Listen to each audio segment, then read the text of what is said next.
Hello friends, I am Samiksha Kaur. Once again, I am coming in front of you.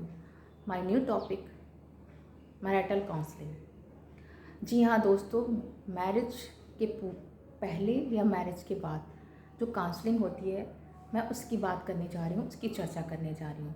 बहुत बार होता है शादी बहुत ही हारमोनियस आपकी चल रही, बहुत अच्छी लाइफ चल रही है, लेकिन अचानक से उसमें कुछ व्यवधान आ जाते हैं, चाहे आपकी आपसी अंडरस्टैंडिंग के कारण या फिर एक्स्ट्रा मैरिटल रिलेशन हो गया, या फिर जो आपका एडजस्टमेंट डिसऑर्डर्स होते हैं, फैमिली में एडजस्ट नहीं कर पा रही है आप, बहू सास के संग या पति के संग या किसी भी कारण से, या आपको बाद में पता चला कि हस्बैंड एडिक्टेड है, उसके कारण मतलब बहुत सारे ऐसे कारण होते हैं जिनके कारण एडजस्ट करने में दिक्कत आने लग जाती है।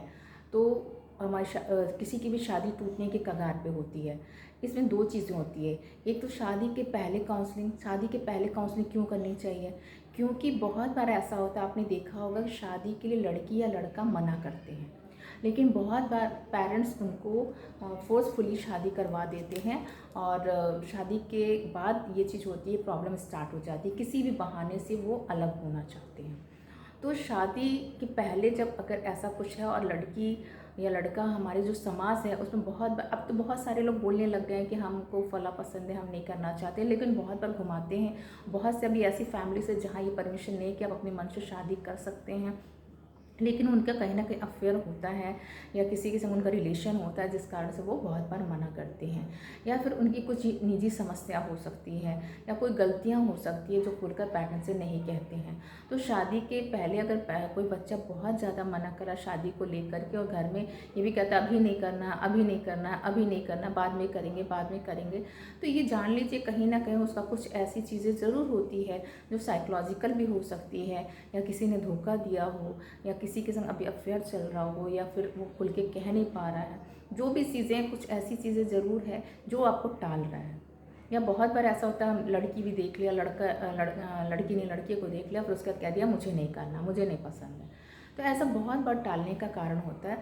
तो ऐसी स्थिति में ये होता है कि हम दोनों को बिठा करके आराम से उनके अलग अलग सेशन लेकर के उनसे डीपली पूछ के ये जानने की कोशिश करते हैं उनके संग प्रॉब्लम क्या है। या बहुत बार होता है आफ्टर मैरिज, जैसे कि मैंने आपको पहले कहा कि बहुत से कारण हो सकते हैं जिसके कारण आपस में नहीं पड़ती है।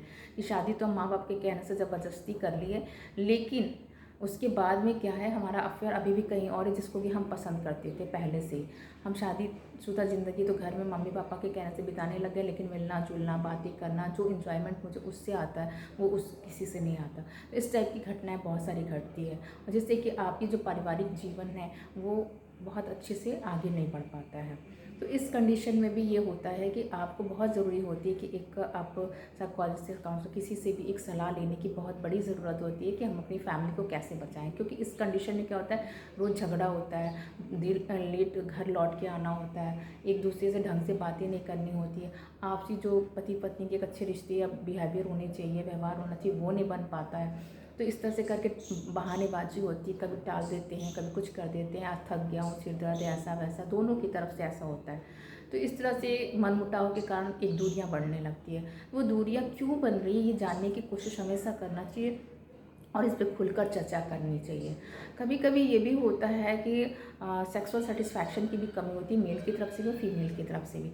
आफ्टर मैरिज ये भी एक बहुत इंपॉर्टेंट चीज़ होती है कि आप सेक्सुअल सेटिस्फाइड भी होना बहुत ही ज़रूरी होता है। ये भी एक कारण है। बहुत से लोग खुल के इस पर चर्चा नहीं करते, और बहुत सारे लोग खुल के इस पर चर्चा करते हैं, जिनके कारण भी वो शादी को तोड़ना सही समझते हैं। क्योंकि शायद शादीशुदा ज़िंदगी में ये एक अहम चीज़ें होती हैं जो आप दोनों को जोड़ के रखती है। तो ये सारी जो चीज़ें मैंने बताई है, इस पे बहुत फोकस करने की ज़रूरत होती है। अगर आप दोनों के बीच नहीं बन रही है तो आप किसी से ज़रूर जाके अपनी बातों को रखिए, और उनसे पूछिए, और उनको बताइए कि हमारे संग अक्सर और खुल के उस डॉक्टर से आप कंसल्ट कीजिए कि ये चीज़ें हैं। क्योंकि नहीं तो क्या होगा, डिप्रेशन में आप चले जाएंगे, स्ट्रेसफुल सिचुएशन हो जाएगी आपकी, और आपको आगे जाके दवाइयाँ खाने की बहुत ज़्यादा ज़रूरत पड़ने लगेगी, क्योंकि उसके बगैर आप ठीक ठाक नहीं रह सकते फिर। तो इसलिए ज़रूरी है, अगर आप दोनों की नहीं बन रही है तो मैरिटल काउंसलिंग बहुत ज़रूरी होती है। बहुत होता है डिवोर्स तक ये चीज़ें पहुँच जाती है कि हमें साथ नहीं रहना, तो भी एक बार ये होता है मैरिटल काउंसलिंग बहुत मस्त होती है कि शायद हम रिश्तों को जोड़ सकें और आपकी लाइफ को बचा सकें।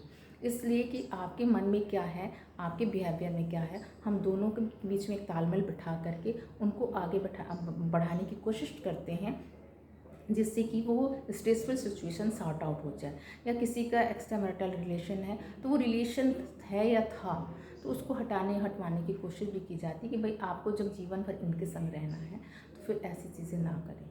तो ये सब चीज़ें कुछ बेसिक चीज़ें होती है जिनको समझना बहुत ज़रूरी होता है। इसलिए ज़रूरी है, अगर आपके पारिवारिक जीवन, शादीशुदा ज़िंदगी में बहुत अच्छी से नहीं बन रही है तो उसके कारण को ज़रूर समझना चाहिए और सलाह ज़रूर लेना चाहिए। तो अगर आपको कोई ऐसी समस्या है, आपके दोस्तों को कोई ऐसी समस्या है, तो प्लीज़ कॉन्टेक्ट मी 9235783696।